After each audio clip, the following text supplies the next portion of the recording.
I'm going to teach you how to send an automatic email using a webhook and Gmail. We're going to build a simple automation that listens for incoming data and instantly sends an email using Gmail.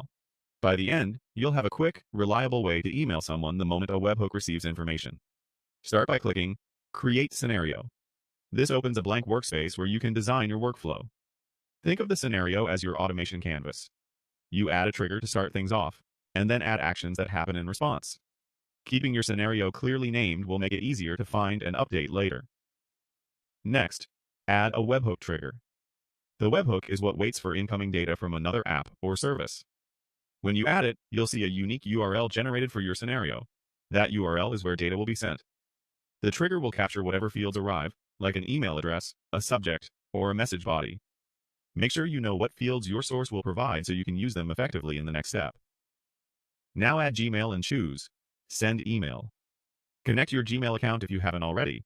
You may be asked to grant permission so the platform can send messages on your behalf. Choose the Send Email action so it can deliver a message the moment the webhook fires. If you use labels or want to set a specific sender name, keep those preferences in mind as you configure. Map the email and message. In the To field, insert the recipient address. You can hardcode a single address or, better yet, map it from the webhook data so it's dynamic.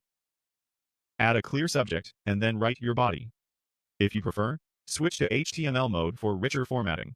Otherwise, plain text is fine and often more reliable. Where possible, map values from the webhook into your message, so the email reflects the exact data received, such as a name, an order number, or a short note. When everything looks correct, click Run Once. This puts your scenario into a listening mode and runs a single test. As soon as the webhook receives data, the Gmail step will use the mapped fields and send the email. Watch the run log to confirm each module completes successfully, and check your inbox or sent folder to verify delivery. That's it. Result: auto email sent. With this setup, your webhook becomes a dependable trigger, and Gmail handles the rest, giving you a fast, hands-off way to communicate the instant new data arrives.